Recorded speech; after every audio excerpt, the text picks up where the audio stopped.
वाडेकर जे आहेत, सुनीता वाडेकर जे उपमहापौर होत्या, तिथं अनुसूचित जातीचं आरक्षण पडलेलं आहे, तिथं महिलेला नाहीये. त्याच्यामुळे आता परशुराम वाडेकर निवडणूक लढवणार की सुनीता वाडेकर निवडणूक लढवणार हे बघावं लागणार आहे. पण ह्याच्यापैकी कोणाला संधी मिळणार? तिथं हेमंत रासने पूर्वी नगरसेवक होते, आमदार, तर त्यांची जी जागा रिक्त झालेली आहे तिथं कोणाला संधी मिळणार? तिथं सर्वसाधारण ची एक जागा आहे. सर्वसाधारण पुरुषांमध्ये इथं भरपूर रस्सिकेच भाजपमध्ये पण दिसणार आहे आणि विरोधकामध्ये पण दिसणार आहे. असं एकंदरीत ह्या कसबा मतदारसंघातलं चित्र मला वाटतं. असं म्हणलं जातंय की जर भाजपची सत्ता आली तर पुढचे महापौर कदाचित श्रीनाथ भिमाले असतील. तर तिथं आरक्षणाची काय गडबड नाहीये. तिथं तिकीट कोणाला मिळणार, कारण की तो भाजपलाचा असा क्रीम असलेला भाग, बालेकिल्ला म्हणतो आपण, कोथरूडचा भाग आहे. तर मला तर वाटतं पुण्यामध्ये असे की महायुती संपलेली आहे, अशी फक्त घोषणा करायची. घोषणा भाजप करणारे की राष्ट्रवादी करणारे हे आपल्याला बघावं लागेल. कारण की खरंच काही जितके फक्त त्या मोदी लाटेत आणि त्या पक्षाकडे बघून निवडून अतिशय निष्क्रिय लोक भाजपमध्ये भरलेली आहेत. त्या 3 वर्षात हे कोरोनाच्या काळापासून नंतर जे निवडणुका लांबणीवर पडल्या, अनेक जण गायब होते. पुणे महानगरपालिकेची आरक्षण सोडत काल जाहीर झाली आणि त्यानंतर अनेक प्रभागामध्ये जे इच्छुक होते त्यांचे स्वप्न भंगले, तर काहींना लॉटरी लागलेली आहे. कुणाला धक्का बसला आणि कोण सेफ झालं, कुठल्या प्रभागात कसं चित्र असणार आहे, कुठल्या विधानसभा मतदारसंघ वाईज कशा लढती असणार आहे, हे सगळं मी जाणून घेणार आहे. माझ्याकडे सकाळचे वरिष्ठ पत्रकार ब्रिजमोहन पाटील सर आहेत. पाटील सर, गेल्या अनेक दिवसांपासून सगळ्यांचंच लक्ष लागलं होतं की आरक्षण सोडत कधी निघेल, ती काल पार पडलेली आहे. कुणाला धक्का आणि कुणाला दिलासा आहे? खरं तर ही जी आरक्षणाची सोडत होती साधारणतः एक महिनाभर थोडे उशिराने निघालेली आहे. खरं तर अंतिम प्रभाषणा जाहीर झाल्यानंतर लगेच आरक्षणाची सोडत निघेल असं सगळ्यांना वाटलेलं होतं. दिवाळीच्या पूर्वी हे खरं चित्र स्पष्ट होणं अपेक्षित होतं. 14-15 ऑक्टोबरला होईल असं सांगितलं जात होतं, पण जवळपास एका महिन्याने ही सगळी प्रोसेस आता पार पडलेली आहे. तर ह्याच्यात धक्का म्हणजे जसं पाहायला गेलं तर आपण वडगाव शिरी मतदारसंघात जर पाहायला गेलं तर तिथे जुने नगरसेवक आहेत, माजी उपमहापौर आहेत डॉक्टर सिद्धार्थ धेंडे, जे RPIचे आहेत. तिथे त्यावेळेस त्यांचं ते अनुसूचित जातीचं आरक्षण गेलेलं आहे, त्याच्यामुळे त्यांना खुल्या गटातनं निवडणूक लढवावी लागेल. त्याच्याप्रमाणे प्रभाग 3 मध्ये राहुल भंडारे भाजपचे नगरसेवक होते, त्यांचंही आरक्षण गेलेलं आहे, त्याच्यामुळे त्यांनाही खुल्या गटातनं निवडणूक लढवावं लागणार आहे. आपण परत बघू की कासेवाडी डायस्पॉट जो हा प्रभाग आहे, तिथं काँग्रेसचे माजी नगरसेवक आहेत अविनाश बागवे, अनेक वर्षापासून ते त्या भागामध्ये निवडून येत आहेत. त्यांचंही अनुसूचित जातीचं आरक्षण गेलेलं आहे, तिथं ते महिलेचं आरक्षित झालेला आहे प्रभाग, तर त्यांनाही आता ओपनमधनं निवडणूक लढवावं लागणार आहे. असंच पाहायला गेलं तर त्याच्यामध्ये आणखीन जे प्रभाग 7 मध्ये भाजपचे नगरसेवक होते आदित्य मावळे, तिथे OBC, तिथं त्यांचं पुरुष होतं, तिथं आता महिला OBC झाली. कदाचित मग ते त्यांना सर्वसाधारण मध्ये जावं लागेल किंवा त्यांच्या घरातल्या महिलेला तिथून त्यांना निवडणूक लढवावं लागेल. असे हे काही बदल झालेले आहेत. त्याच्याप्रमाणे आता बघता आपण एक अनुसूचित जमातीचं एक आरक्षण जे आहे ते प्रभाग 9 मध्ये गेलेलं आहे. प्रभाग क्रमांक 1 मध्ये आहे. प्रभाग 1 मध्ये काही फारसा बदल नाही, पण प्रभाग 9 मध्ये त्याच्यामुळे राजकीय समीकरण बदलले. ते राजश्री काळे जे आहेत आता तिकडून त्यांना निवडणूक लढवावी लागेल. तर तिथेच परत OBC 2 होत्या त्याच प्रभागामध्ये, तर तिथल्या विद्यमान नगरसेविका होत्या कळमकर आणि एक मायावती सायकर, त्या दोघींच्या सीट अडचणीत आलेल्या आहेत, तर तिथे त्यांच्या पतीला निवडणूक लढवावी लागेल. हे असे काही बदल झालेले आहेत. धक्का म्हणजे काय होतं की तयारी करत असतो एक जण, पण हे आरक्षण भलतं पडतं, त्याच्यामुळे त्याला स्वतःला मागे यावं लागतं आणि मग स्वतःच्या घरातल्या महिलेला किंवा आणखीन बहिणीला, भावाला, कोणाला असं बाहेर काढावं लागतं.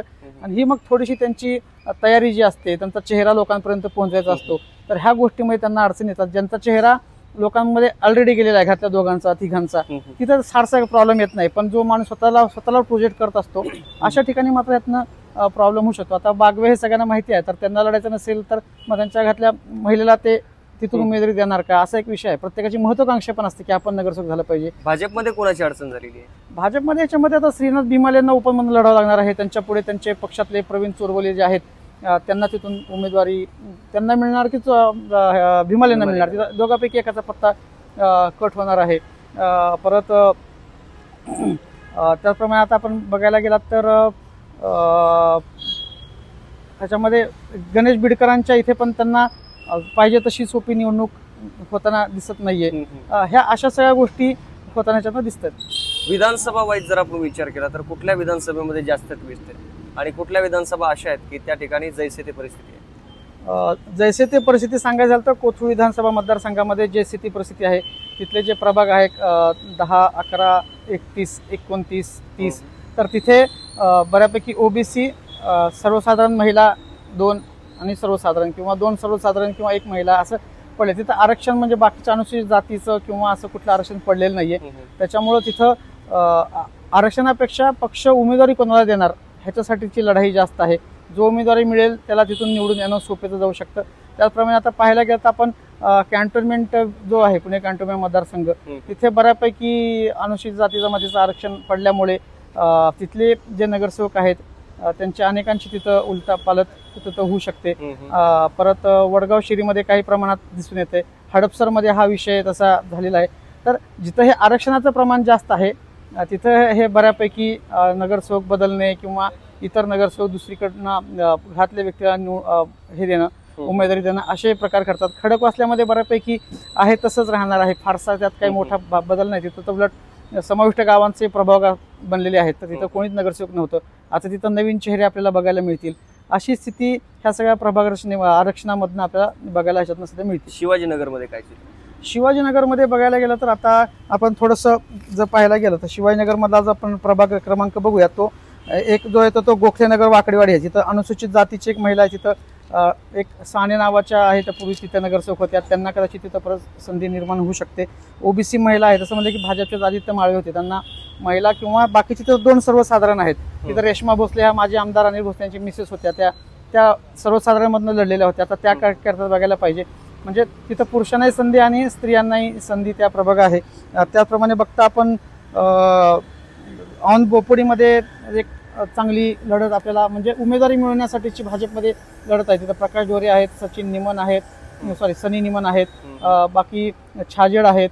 तर ह्या सगळ्यांना उमेदवारी मिळवताना भाजपमध्ये जे आहेत विशेषतः त्यांना खूप एक रस्सीखेच त्यांच्यामध्ये असणार आहे. आणि तिथे परत वाडेकर जे आहेत, सुनीता वाडेकर जे उपमहापौर होत्या, तिथं अनुसूचित जातीचं आरक्षण पडलेलं आहे. तिथं महिलेला नाहीये. त्याच्यामुळे आता परशुराम वाडेकर निवडणूक लढवणार की सुनीता वाडेकर निवडणूक लढवणार हे बघावं लागणार आहे. बाकी मग सर्वसाधारणच्या जागा आहे तिथं तर रस्सीखेच आपल्याला दिसून येतीच आहे. त्याच्याप्रमाणे आता मग काही सूज, बानेर, पाषाण हा काही शिवाजीनगर आणि काही ह्याचा भाग आहे, काय म्हणतात कोथरूडचा भाग आहे. तिथं बाबुराव चांदेरे आहेत, अमोल बालवडकर आहेत, लहू बालवडकर आहेत. अशी सगळी ही स्थिती म्हणजे रस्सीखेच त्या सगळ्या भागामध्ये आपल्याला दिसून येते. कसब्यामध्ये इंटरेस्टिंग आहे जो म्हणजे मेन म्हणजे कसब्यातला जो प्रभाग क्रमांक 25 आहे, जो पूर्वीचा सदाशिव पेठ, शनिवार पेठ, नारायण पेठ हा जो भाग आहे आता तो 25 आलेला आहे. तिथं 25 मध्ये आपण बघतोय तर एक ओबीसी महिला आहे, ओबीसी सर्वसाधारण, 2 सर्वसाधारण आहेत. पण तिथं जे बघतो आपण 25 मध्ये कुणाल टिळक इच्छुक आहेत, स्वर्धा बापट इच्छुक आहेत, प्रणव गंजीवाले इच्छुक आहेत, बापू मांगकर इच्छुक आहेत. मग तिथे इच्छुकांची संख्या खूप आहे. काय स्वर्धा बापट पण तिथं असणार आहेत परत. तर त्याच्यामध्ये आता टिळक आणि बापट ह्या 2 घराण्याचं पुनर्वसन जे आहे, राजकीय पुनर्वसन ते भाजपला करायचं आहे. असं करता होईल का? पण तेच म्हणतो की ते त्यांचं पुनर्वसन करणार की बाकीचे तिथले कार्यकर्ते आहेत नव्यानं हे पण नवीनच आहेत. पण ह्याच्यापैकी कोणाला संधी मिळणार? तिथं हेमंत रासने पूर्वी नगरसेवक होते, आमदार. तर त्यांची जी जागा रिक्त झालेली आहे तिथं कोणाला संधी मिळणार हा एक विषय इंटरेस्टिंग आहे. त्याच्याप्रमाणे आपण पब्लिककडे बघतोय की जो प्रभाग क्रमांक 25 आहे, 24 आहे, कसबा पेठ, कसबा गणपती कमला नेहरू हा कॅन्टोन्मेंटचा काही भाग आहे आणि काही भाग हा कसब्याचा आहे. तिथं गणेश बिडकर आणि वर्सेस रवींद्र धंगेकर मागच्या 2017ला खूप मोठा हाय व्होल्टेज ड्रामा तिथं झालेला होता. शेवटी एवढं म्हणजे मोदी लाट असताना पण धंगेकर आणि बिडकरांच्या मध्ये धंगेकरांनी बाजी मारलेली होती. आता परत तिथं काय होणार? कारण की तिथं आपण बघतोय की ओबीसी महिला आहे, सर्वसाधारण महिला आणि 2 सर्वसाधारण आहेत. तिथं अनुसूचित जातीचं आरक्षण पडायचं. पण ह्यावेळेस ते सगळे प्रभाग रचनेची जी खेळी केली गेली त्याच्यामध्ये ते आरक्षण दुसऱ्या प्रभागामध्ये गेलं. त्याच्यामुळं आता गणेश बिडकरांच्या समोर ओबीसी महिला पडल्यामुळं कदाचित धंगेकरांच्या मिसेस तिथून निवडणूक लढवणार की मग धंगेकरांचा मुलगा परत निवडणूक लढवून मग बिडकर आणि ते समोर खुल्या प्रवर्गातून मुलाला जर काढलं तर मग ते धंगेकर समोर येऊ शकतात. पण तिथं 2 सर्वसाधारण आहेत, खुले गट आहेत. मग धंगेकरांचा मुलगा बिडकरांच्या समोर येणार की नाही किंवा हा त्यांचा तो त्यांनी घ्यायचा निर्णय आहे. म्हणलं तर येऊ शकणार नाहीत आणि ठरवलंच तरी येऊ शकतात. म्हणजे त्यांच्यावर काय करायचं ते अशी सगळी ह्याच्यामध्ये विषय आहे. आणखीन जो आहे रविवारपेठ, नानापेठ आहे, तिथला जो भाग आहे रविवारपेठ आणि नानापेठ मध्ये तिथे इंटरेस्टिंग आंदेकर कुटुंबीय आहे. आंदेकर कुटुंबीय आपण बघतो की जे काही मधल्या काळात खून प्रकरण झाले तर त्यामध्ये अख्खे आंदेकर कुटुंब जवळपास जेलमध्ये गेल्याची सगळी स्थिती आहे. यापूर्वी तिथून अंधेकरांच्या कुटुंबातनं 2017 मध्ये 2 नगरसेवक निवडून आले होते राष्ट्रवादीकडनं. आता त्यातले एक जण नाही आहेत, तेव्हा त्यांचा खून झालेला आहे, ते आहे दुसऱ्या इथं जेलमध्ये आहेत. तर आता अशी माहिती मिळते की तिथे एक ओबीसी महिला आहे, सर्वसाधारण महिला आहे. तर कदाचित त्या अंधेकरांच्या कुटुंबातनं 2 महिला निवडणूक लढवतील, तुरुंगातून लढवतील असं चर्चा आहे बाहेर. शक्यता शक्यता आहे. आणि त्यांच्या भागात त्या प्रभाव असल्यामुळे कदाचित ते लढवतील. पण ते चर्चा अशी आहे तिथं. परत भाजपकडनं आता ते शिवसेनेनं गेलेले विशाल धोनवडे एक आहेत. पण हा प्रभाग असा मिक्स आहे, म्हणजे तो भाजपसाठी पण तसा अवघड प्रभाग आहे. आणि तिथे विरोधकांनी जर व्यवस्थित जोर लावला तर त्यांना संधी पण मिळू शकते. जर अंधेकर कुटुंबासाठी जर व्यवस्थित प्रचार यंत्रणा राबवली गेली तर परत एकदा तिथून त्यांना यश मिळू शकतं, अशी स्थिती आहे. पण ह्या सगळ्या प्रतिकूल परिस्थितीत ते काय करतात हे पाहणं महत्त्वाचं. ती इंटरेस्टिंग लढत मला वाटतं पुणे शहरामध्ये हे दिसेल. जर ह्या कांदेकर कुटुंबातनं जर निवडणूक लढवली गेली तर मला वाटतं ती इंटरेस्टिंग आहे. दुसरा एक प्रभाग आपण बघतोय की प्रभाग 26 आहे, घोरपडेपेठ, नानापेठ, समताभूमी. तिथं परत कॅन्टोन्मेंट आणि काही भागा कसबा मतदारसंघातला आहे तो. तर तिथं सम्राट थोरात आहेत, अजय खेडेकर आहेत. परत जे विद्यमान नगरसेवकांमध्ये तिथं कदाचित महिलांमधनं परत कमल व्यवहारी तिथं आपल्याला निवडणूक लढताना दिसू शकतात. त्याचप्रमाणे त्यांचं काय परत विरोधकांमध्ये आपण पाहायला गेलं तर अजय दरेकर आहेत, जे काँग्रेसचे आहेत, ते निवडणूक लढू शकतात. संजय बालगुडे आहेत. हे तिथं सर्वसाधारण ची एक जागा आहे. सर्वसाधारण पुरुषांमध्ये इथं भरपूर रस्सिकेच भाजपमध्ये पण दिसणार आहे आणि विरोधकांमध्ये पण दिसणार आहे. असं एकंदरीत ह्या कसबा मतदारसंघातलं चित्र मला वाटतं. रासनेंच्या प्रभागामध्ये कोण दिसेल यावेळेस? कारण ज्या ठिकाणी ते निवडून येत होते, तो रासनेंचा प्रभाग म्हणजे हा आता मी जो सांगितलं, कुणाल टिळक, स्वर्धा बापट, बापू मानकर, गंजीवाले, कोणाला संधी द्यायचा हा पेच आहे. म्हणजे हाच त्यांच्या पुढे पेच आहे. तिथं भाजपचा तो क्रीम असा वाढ आहे. संधी कोणाला मिळते हेच महत्वाचं. आता कुणाल टिळकांना यापूर्वी पण पक्षाने काहीतरी आश्वासन दिलेलं आहे, बापटांना पण काहीतरी आश्वासन दिलेलं आहे. शेवटी ह्या दोन्ही घराचं महत्व भाजपसाठी आहे. अशा वेळेस मग त्यांच्या जे पुढची जी पिढी आहे ती पुणे महापालिका सभागृहात जाणार का हे आता भाजपने ठरवायचं. पर्वतीमध्ये काय चित्र? पर्वती विधानसभा मतदारसंघात आपण बघतोय जो महत्वाचं म्हणजे की असं म्हणलं जातंय की जर भाजपची सत्ता आली तर पुढचे महापौर कदाचित श्रीनाथ भिमाले असतील असं सांगितलं जाते. त्यांचं अवघड म्हणजे त्यांना सर्वसाधारण गटातनं त्यांना निवडणूक लढवावी लागणार आहे. त्यांचा जो प्लॉट आहे प्रभाग क्रमांक 21 मुकुंदनगर सॅलिसबरी पार्क आहे, तिथं अनुसूचित जातीचं एक आरक्षण आहे, ओबीसी महिला आहे आणि 2 सर्वसाधारण आहेत. ओबीसी महिला आल्यामुळं तिथलं जे सर्व आणि अनुसूचित जातीचं आहे भीमालेंना ओपन ह्याच्यातनं निवडणूक कदाचित लढवावी लागली, कारण की ओबीसी महिला आल्यामुळं. आणि तिथं परत प्रवीण चोरबले हे पण भाजपचे तिथं माजी नगरसेवक आहेत. त्यांची मिसेस यापूर्वी नगरसेविका होती. कदाचित आता त्यांना भीमालेंसाठी ऍडजस्ट करून त्यांना महिलेसाठी प्रवीण चोरबलेला बसावं लागेल किंवा आता ते पक्ष त्यांचा निर्णय घेईल. त्याच्याप्रमाणे आता आपण बघतोय की आबा बागुलांचा आहे तो प्रभाग क्रमांक माझ्या मते 36 काहीतरी येतो. एक मिनिट, 36 सहकार नगर पद्मावती. तिथं अनुसूचित जातीचं काही ओबीसी आहे आणि परत सर्वसाधारण 2 आहेत. त्याच्यामध्ये अनुसूचित जातीचा जो प्रभाग पडलेला आहे आरक्षण, त्याच्यामुळं राष्ट्रवादीचे एक चांगली ती मूग आहे. कारण की मागच्या वेळेस त्यांची अडचण झाली होती, त्यांचा पराभव झालेला होता, पण त्यांना त्यांच्यासाठी सुरक्षित झालेला आहे. ओबीसी महिला आबा बागुलांची म्हणजे अडचण आहे, ते कदाचित मग त्यांना सर्वसाधारण मधून यावं लागेल. तिथं भाजपचे महेश वाबळे जे नगरसेवक होते ते सर्वसाधारण असल्यामुळे त्यांना तसा काही प्रॉब्लेम नाही. आणि एकच सर्वसाधारण आहे, त्याच्यामुळं आबा बागुल, महेश वाबळे याशी दिग्गज एकामेकाच्या समोर येऊन एक चांगली लढत कदाचित आपल्याला बघायला ह्याच्यातनं बघायला मिळू शकते. परत धनकवडी कात्रज डेअरीचा काही भाग आहे, बालाजी हा भाग आहे. परत तो इकडे सिंहगड रोडला जनता वसाहत आणि हिंगणे खुर्द जो प्रभाग नंबर 28 आहे तिथे अनुसूचित जात प्रभाग क्रमांक 38 मध्ये आता आपण बघतो की ओबीसी महिला, अनुसूचित जाती महिला आणि 2 सर्वसाधारण आहेत. अनुसूचित जातीमधनं तिथून आनंद रिठे निवडून आलेले होते. आता तिथं महिलेचं आरक्षण पकडल्यामुळे त्यांना ह्याच्या सर्वसाधारणमध्ये यावं लागेल. शंकर पवार जे आहेत त्यांना पण ह्याच्यामध्ये यावं लागेल, सर्वसाधारणमध्ये यावं लागेल. त्याचप्रमाणे बघतो की आता प्रिया गदादे पाटील जे आहेत त्या परत इथून निवडणूक लढू शकतात. तर इथं परत भाजपच्या रिठेंची थोडीशी अडचण झालेली आहे, कारण की आता इच्छुकांची संख्या पण वाढलेली आहे. तिथे कदम नावाच्या भाजपच्या नगरसेविका होत्या, तसा त्यांचा ओबीसी महिलामुळे त्यांच्याकडे सर्टिफिकेट करायचे असेल तर त्या कदाचित तिथून येऊ शकतात. तर अशी सगळी रचना आहे. सन सिटीला आपण बघायला गेलं तर तिथं एक सर्वसाधारण महिला जिथे मंजुषा नागपुरे ज्या निवडून येतात त्यांच्यासाठी तो सेफ झालेला आहे. तिथल्या नगरसेवक परत श्रीकांत जगताप आणि प्रसन्न जगताप हे आहेत. सर्वसाधारणच्या 2 जागा असल्यामुळे त्यांना पण तिथून स्कोप आहे. ओबीसी महिलेसाठी मात्र काय होईल बघायला पाहिजे. तिथं गोसावींच्या घरातनं कोणी ओबीसी सर्टिफिकेट असेल तर तिथून त्यांना परत संधी मिळू शकते. मागच्या वेळेस ज्योती नाव कन्फर्म आहे म्हणून गोसावी त्या होत्या. आता तिथून 4 भाजपचे नगरसेवक होते तिथे. आता तिथे मात्र ओबीसीच्या ठिकाणी काय होतं ते बघावं लागेल. अशी सगळी ही रचना दिसून येते. हे झालं पर्वतीचं. आता आपण कॅन्टोन्मेंट कडे जाऊयात. तर तिथे रमेश बागवे एक मोठं नाव आहे. अविनाश बागवे माफ करा, रमेश बागवेंचे चिरंजीव अविनाश बागवे नगरसेवक होते. तिथं काय आरक्षण पडलं, तिथं काय चित्र असेल? आता तिथं पाहायला गेलं तर त्यांचा तो कासेवाडी डायस्पॉट असा हा प्रभाग आहे. म्हणजे प्रभाग रचना करताना सहसा 2 झोपडपट्टी मोठ्या झोपडपट्ट्या एकत्र येऊ दिल्या जात नाहीत राजकीय खेळीमध्ये. पण इथे विशेष ह्यावेळेस विशेष आहे की कासेवाडी आणि डायस्पॉट ह्या दोन्ही मोठ्या झोपडपट्ट्या ह्या भागात आलेल्या आहेत. तसं पाहता म्हणलं जातं की हा प्रभाग बागवेंसाठी सेफ आहे. पण तिथे अनुसूचित पण त्यांना खुल्या प्रवर्गातून निवडणूक लढवावी लागेल अशी एकंदरीत चित्र आहे.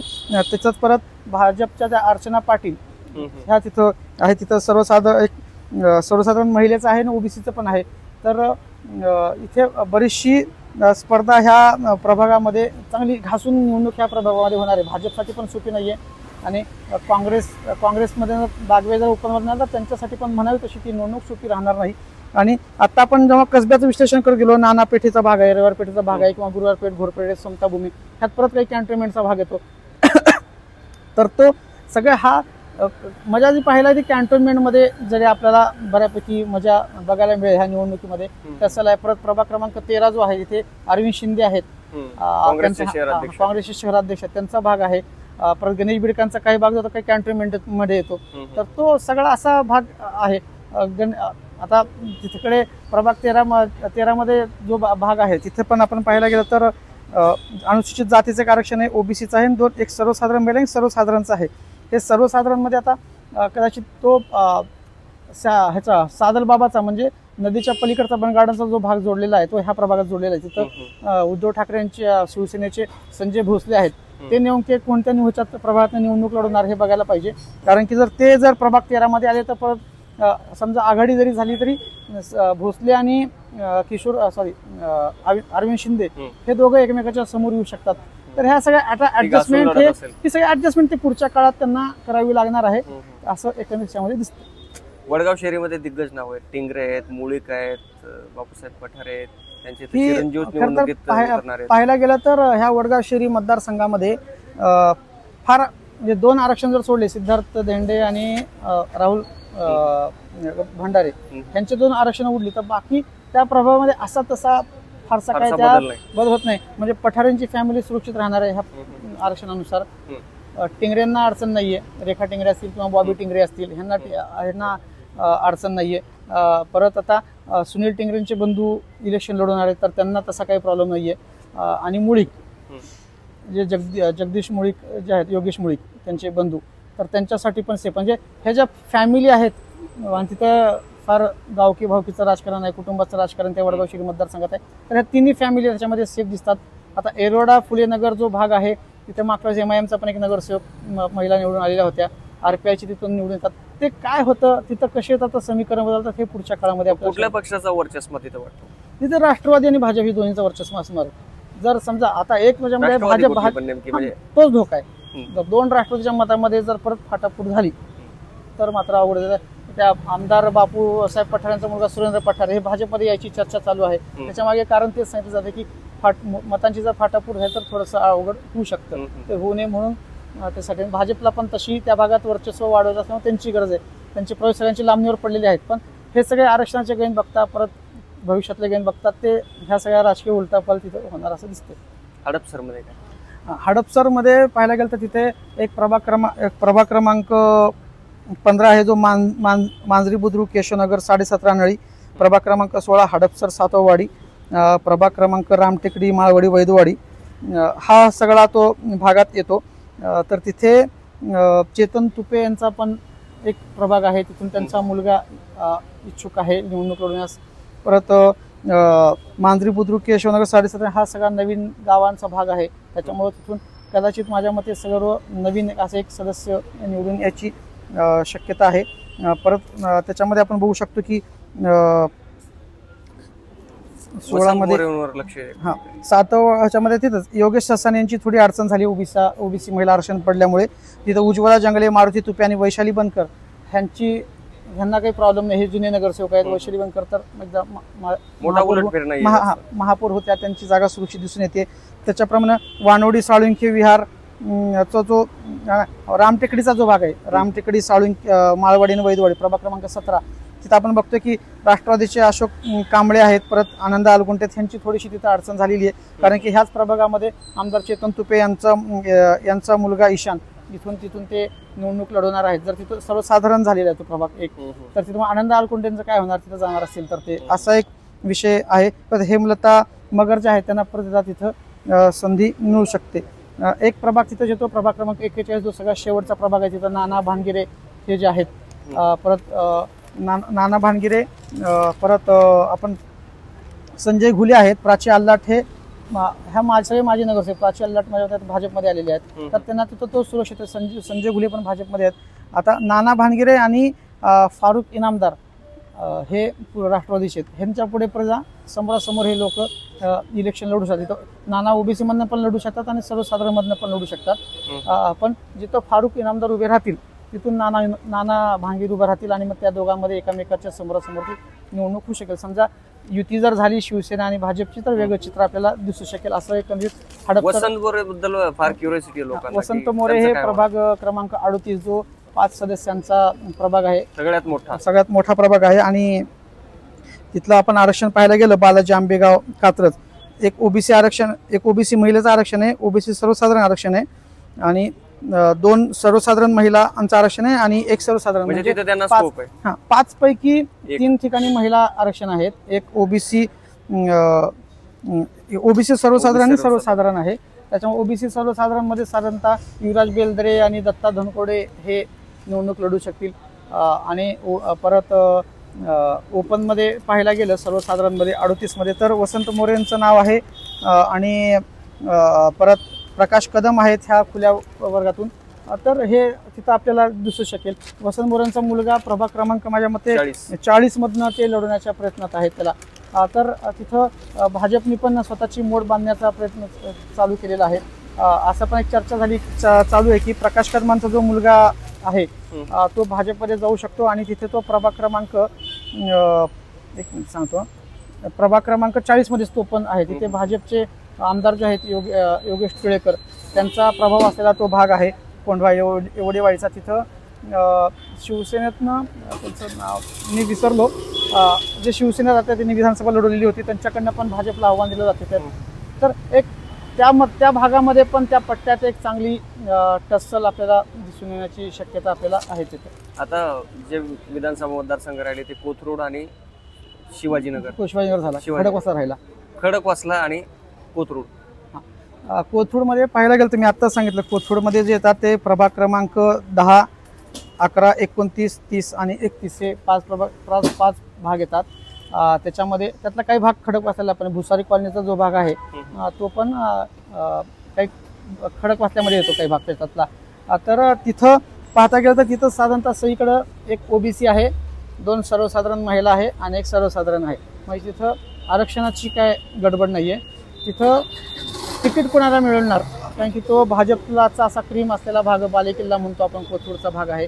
तर तिथे तिकीट मिळवण्यासाठीची फार मोठी लढाई आहे, कारण की एका प्रभागामध्ये 10 इच्छुक असे आहेत तिथे. तर पुन्हा एकदा तिकीट मिळवणं हाच त्यांच्यासाठीचा फार मोठा गेम असणार. एकदा तिकीट मिळाले की मग त्यांना पुढे अर्धी लढाई जिंकण्यासाठी त्यांची सिटी असणार, मग तिकीट मिळायला पाहिजे. परत तिथे दीपक मानकरांचा एक भाग होता, तिथे त्यांना पण तसा काही प्रॉब्लेम दिसून येत नाही. तिथे त्यांचा मुलगा पण इच्छुक आहेत, पण ते बघूयात काय होतं. या निवडणुकीमध्ये जी काही राजकीय मंडळी आहे त्यांच्या कुटुंबियामधील कुठले त्यांचे मुलं असतील, पत्नी असेल, बहीण असेल, असे कुठले कुटुंबीय दिसू शकतात नव्याने? आता एक तर चेतन तुपेंचा मुलगा इच्छुक आहे. त्याच्यानंतर पाहायला गेलं तर जे सुनील कांबळे आहेत त्यांची मुलगी इच्छुक आहे. ते प्रभाग क्रमांक म्हणतायत की असं 20 मध्ये ते जाऊ शकतात, जो शंकर महाराज मठ आणि बिबीवाडीचा भाग आहे. परत कदाचित मिसाळ माधुरी मिसाळ जे आहेत त्यांच्या घरातनं परत मुलाला संधी मिळू शकते अशी चर्चा आहे. ते पण कदाचित ह्याच बिबीवाडी किंवा ह्या भागातून स्वाभाविकपणे परत तो प्रभाग क्रमांक 20 वर येतं सगळं. म्हणजे दोन्ही आमदारांची मुलं कदाचित प्रभाग क्रमांक 20 मध्ये येऊ शकतात असे एक भाजपमध्ये चर्चा आहे. त्याच्याप्रमाणे आता मुरलीधर मोहोळ यांच्या घरातनं पूर्वी त्यांच्या मिसेस नगरसेविका होत्या. आता ह्या वेळेस ते कोणाला संधी देणार, तिथे त्यांच्या जवळची काही विश्वासू काही लोक आहेत, जसं निलेश कोंडाकर आहे, त्यांच्या परत दुष्यंत मोहोळ आहे. हे दोघे तिथून इच्छुक आहेत. त्याच्यात मध्ये कोणाला संधी मिळणार की आणखी कोणाला मिळणार हे आपल्याला बघावं लागणार आहे. तर वसंत मोरेंचा मुलगा आपण म्हणतोय, धंगेकरांचा मुलगा आपण किंवा मिसेस म्हणतोय. तसंच हेमंत बागुल जे आहेत आबा बागुलांचा मुलगा, तेही प्रयत्न करतायत. त्याच्यामध्ये कोणाला उमेदवारी मिळणार तेही बघावं लागेल. बापटांच्या घरातला आहे किंवा पटवीकांच्या घरातलं, हे सगळ्या फॅमिली आपल्याला परत एकदा कदाचित महापालिकेच्या निवडणुकीच्या रंगणामध्ये आपल्याला दिसू शकतात असं माझं मत याच्यामध्ये. आता प्रश्न असा आहे की आता आरक्षण सोडत झालेली आहे, पण चर्चा अशी सुरू आहे की महायुती फक्त वर्ण बोलायपुरती महायुती राहिलेली आहे आणि आतून काहीतरी प्रत्येकाचं वेगवेगळं सुरू आहे आणि असंही बोललं जातं की स्वतंत्र लढतील. किती शक्यता आहे, काय निरीक्षण? नाही, आता मला तर वाटतं पुण्यामध्ये असे की महायुती संपलेली आहे, फक्त अधिकृत घोषणा करायची. घोषणा भाजप करणारे की राष्ट्रवादी करणारे हे आपल्याला बघावं लागेल. कारण की सिच्युएशन अशी आहे, भाजप म्हणते की आम्हाला 125 नगरसेवक निवडून आणायचे. जर तुम्हाला 125 नगरसेवक जर निवडून आणायचे असेल तर तुम्हाला कमीत कमी 150 जागा तरी लढवाव्या लागतील. बरोबर. ह्या 150 जागा मग उरलेल्या 15 मध्ये काय शिवसेना आणि राष्ट्रवादी काय करायचं? मग दादांची ताकद किंवा राष्ट्रवादीची ताकद इथं चांगली आहे. त्याच्यामुळं पुण्यामध्ये हे स्वबळावर निवडणूक लढवतील असं मला वाटतंय. आता शिवसेनेचं काय होईल ते बघावं लागेल. भाजप RPIला सोबत घेईल, तसं कदाचित शिवसेनेला 10-20 जागा जरी दिल्या तरी ते मान्य करतील आणि ते भाजपसोबत राहतील असं वाटतंय. कारण की एकनाथ शिंदेना सोबत घेऊन म्हणजे तसं एकनाथ शिंदेचं शिवसेनेचं फार काही उपद्रव मूल्य इथं पुण्यामध्ये नाहीये. त्याच्यामुळं जर ह्यांना जर स्वतःची संख्या वाढवायची असेल, राष्ट्रवादीचा फायदा होऊ द्यायचा नसेल, तर मग ती जागा राष्ट्रवादी जाण्यापेक्षा शिवसेनेला गेलं तर काय हरकत आहे एखादा, असं ते विचार भाजपवाले करू शकतात आणि ते कदाचित शिवसेनेला सोबत घेतील. RPI त्यांच्यासोबत असणार, कारण की त्यांना ती आवश्यकता पण आहे. कारण की जे अनुसूचित जातीसाठी किंवा महिला किंवा पुरुषासाठी जे आरक्षित प्रभाग आहेत तिथं त्यांना जे उमेदवार लागणार आहेत तर ते RPIच्या मदतीनं भाजपला चांगले उमेदवार मिळू शकतील. 2017 पण आपण पाहिलं की त्यांच्या सर्व उमेदवारांना भाजपने कमळाच्या चिन्हावर निवडणूक लढवायला लावली. तसाच प्रयोग ते ह्यावेळेस करतील आणि म्हणते ती युती त्यांना आवश्यक आहे. तशी शिवसेनेची काही ठिकाणी त्यांना आवश्यक पडू शकते. तसं की बोलले की नाना भांगेरांचा जो भाग आहे प्रभाग क्रमांक 41, जर 3 भाजपचे आहेत तिथे आत्ताच, पण 4था जर नाना भांगेरे आला तर प्रभाग पण सिक्युअर होतो आणि पॅनललाही धोका होऊ शकत नाही आणि संख्याबळ वाढू शकतं. कारण की आता भाजपचे 97 नगरसेवक होते, ते काय सगळे परत ते परत काय सगळे निवडून येणार नाहीये, त्याचे काही पडणार आहेत, नवे चेहरे येतील, काही निष्क्रिय आहेत ते पडतील जर त्यांना परत उमेदवारी दिली तर. असंही बोललं जात आहे सर की जवळपास 50% उमेदवार असतील ते फ्रेश असतील, नवीन असतील. मी तर असं ऐकलं भाजपचे 70% उमेदवार बदलणार, मी असं पण ऐकलेलं आहे. आता पक्षाचं काय, भाजपकडे इच्छुकांची संख्या भरपूर आहे, ते स्वतंत्र लढणार आहेत. त्याच्यामुळं हे बदल होतील असं मला वाटतं. झाले तर उत्तम आहे, कारण की खरंच काही जितके फक्त त्या मोदी लाटेत आणि त्या पक्षाकडे बघून निवडून अतिशय निष्क्रिय लोक भाजपमध्ये भरलेली आहेत. त्या 3 वर्षात हे कोरोनाच्या काळापासून नंतर जे निवडणुका लांबणीवर पडल्या, अनेक जण गायब होते. त्या फक्त नेत्यांच्या पुढे मागे करणे वगैरे ह्याच्या पलीकडे बॅनर दिसतात. आता तेच म्हणतो ना की असे निष्क्रिय, मग प्रामाणिकपणे काम करणारे कार्यकर्ते आहेत ना, त्यांना संधी द्यावी ना भाजपने. एवढं वाटत असेल तर, त्यांना जर एवढं वाटतं की आमचा पक्ष मजबूत आहे आणि आम्ही उमेदवारी दिली की निवडून येतो, तर मग नव्या लोकांना संधी द्यावी. निष्क्रिय लोकांना कशासाठी भरती करताय तुम्ही, असा एक विषय आहे. तसंच स्वतंत्र लढल्यानंतर अजित पवारांकडे पण खूप चांगल्या संधी, म्हणजे तिथून पण निवडण्याची संधी उपलब्ध होऊ शकते.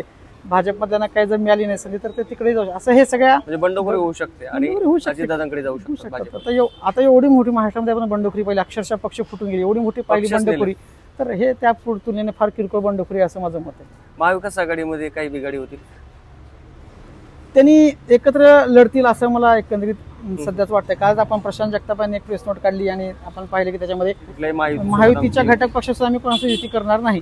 म्हणजे काय, तर तुम्ही महाविकास आघाडी ठेवणार आहे आणि ते ठीक आहे, त्यांची सध्याची स्थिती पाहता त्यांचं परवडणार नाही. कमीत कमी नुकसान जर तुम्हाला करून घ्यायचं असेल तर तुम्ही महाविकास आघाडी केलं पाहिजे असं मला वाटतं. आता मनसे आता उद्धव ठाकरेंसोबत आली, त्याचं काय वेगळं? हे सगळे जरी एकत्र आले ना तर ते एकत्र लढले पाहिजे. हे मनसे आलं म्हणून शिवसेना काही वेगळी लढू शकत नाही, कारण की प्रत्येकाचं एका ठराविक पॉकेटपुरतं सध्याचं वर्चस्व आहे ते त्यांना. तर हे व्यापक स्वरूप द्यायचं असेल तुम्हाला, हे 4-5 पक्ष काय येतील तेवढे एकत्र लढवतील, प्रामाणिकपणे एकमेकाला मदत करावी लागेल, तर चांगला काहीतरी त्यांना खूप म्हणजे फार मोठी क्रांती घडणार नाही, पण तरी त्यांचं अस्तित्व तरी राहील. एक चांगले मजबूत संख्येने नगरसेवक येतील निवडून, म्हणजे सभागृहामध्ये एक पुणेकरांचे प्रश्न मांडणारे नगरसेवक निवडून आले पाहिजेत असं. प्रमुख विरोधी पक्ष म्हणून कुठला म्हणजे समोर येईल? आता मला प्रमुख जर एक अजित पवार म्हणजे प्रमुख विरोधी पक्ष आपण म्हणजे भाजप विरोधी पक्षात जाऊ शकतं का? मग असं जर मी सांगितलं की प्रमुख विरोधी पक्ष, मी सांगतो की भाजपची सत्ता येणारच असं सांगितल्यासारखं होईल ते. तर भक्कम बाजू कोणाची? महाविकास आघाडी म्हणून जर एकत्र लढले तर ते भक्कम बाजू मांडू शकतात ना, काय विरोधक म्हणून. पण सत्तेत आलं तर उत्तमच आहे, त्यांनी प्रयत्न करावेत आणि यावं सत्तेत. प्रत्येक पक्ष प्रयत्न करतो, त्यांनी प्रयत्न करावेत. त्यांनी पराभवाच्या भूमिकेमध्ये जाऊ नये असं माझं मत आहे. जाता जाता शेवटचा प्रश्न, असे कुठले प्रभाग आहेत आणि कुठला पक्ष की त्यांना अनुसूचित जाती जमातीचे असे उमेदवार शोधावे लागणार आहेत? सगळ्यात जास्त अडचण कोणाची झाली या सोडतीमुळे? आता कसं झालेलं आहे, शोधावे लागतील म्हणजे प्रत्येक अनेकाकडे उमेदवार आहेत. म्हणजे आता बागवेंचा जो प्रभाग आहे तर तिथं भाजपला चांगला त्या तोडीचा उमेदवार निवडून येणं फार महत्वाचं आहे. तिथं त्यांना तो मिळाला पाहिजे. प्रभाग क्रमांक 7 मध्ये पण एक आरक्षण पडलेलं आहे, तिथं त्या तोडीचा उमेदवार असतील, पण विरोधकांकडे चांगले तगडे उमेदवार असताना ते भाजपकडे आहेत का त्या तोडीचे उमेदवार, असा विषय. परत भाजपकडे असेल तर तो विरोधकांकडे आहे का, तर असा उमेदवार आहेत पण ते तोडीचे आहेत का, असा याच्यामध्ये सगळा विषय असणार आहे. त्याच्यामुळे जर तोडीचा उमेदवार जर नसेल तर मग बाहेरचा उमेदवार आयात करा, अशी एकंदरीत पॉलिसी असू शकते. सर खूप खूप धन्यवाद, तुम्ही सविस्तर माहिती सांगितली. शिवाय जे काही राजकीय समीकरण आहेत त्यावर एक प्रकाश सरांनी टाकला आणि आता महापालिका निवडणुकीला काही दिवस बाकी आहेत आणि त्या अनुषंगाने म्हणजे मूळ काय पुणेकरांचा ते देखील सांगितलं. मात्र महाविकास आघाडीला देखील संधी आहे, त्यांनी प्रयत्न करावे असंही त्यांनी म्हणाले. विष्णू सानप, मराठी, पुणे.